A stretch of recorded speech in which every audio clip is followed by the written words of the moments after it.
గురుగారు, మీనరాశి వారికి ఎలా ఉంది? మీనరాశి వారికి కేవలం 2 గ్రహాలే యోగిస్తున్నాయి. 6లో కేతువు, దశమంలో రవి. ఉద్యోగపరంగా కలిసొస్తుంది. ముఖ్యమైన కార్యక్రమాల్లో విజయం ఉంటుంది. మనోధైర్యం ముందుకు నడిపిస్తుంది. ఆత్మవిశ్వాసం శక్తిని ప్రసాదిస్తుంది.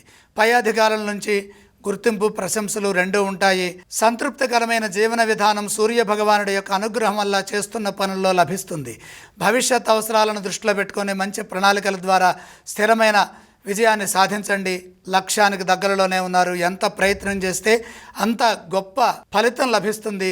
అందుకు అవసరమైనటువంటి సాధన అవసరం. దేనికి వెనకడుగు వేయొద్దు. మన ముందున్న అవకాశాలను సద్వినియోగం చేసుకోవాలి. నిరంతర సాధన మేలు చేస్తుంది.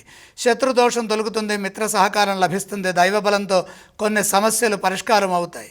చంచలత్వం లేకుండా స్థిరచిత్తంతో ప్రయత్నం చేస్తే వ్యాపారంలో శ్రేష్టమైన ఫలితాలు సిద్ధిస్తాయి. సొంత నిర్ణయాల కంటే మిత్రులు లేదా కుటుంబ సభ్యులతో కలిసి తీసుకునే శ్రేష్టమైన స్పష్టమైన నిర్ణయాలు విజయాన్ని ఇస్తాయి. ఆర్థిక విషయాల్లో జాగ్రత్తలు అవసరం. ధనాన్ని పొదుపుగా సద్వినియోగం చేసుకోవాలి. బంధువుల సహాయ సహకారాలు పరిపూర్ణంగా లభిస్తాయి. వారం మధ్య భాగంలో ఒక విషయంలో లాభపడతారు. మీనరాశి వారు ఏ స్తోత్రాలను పఠిస్తే బాగుంటుంది?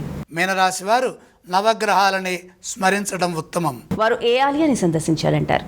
నవగ్రహాలని దర్శనం చేస్తూ పరమేశ్వరుని కూడా దర్శించండి. వారు ఎటువంటి దానాలు చేయాలి గురుగారు? నవధాన్యము అగ్నికి సమర్పించండి.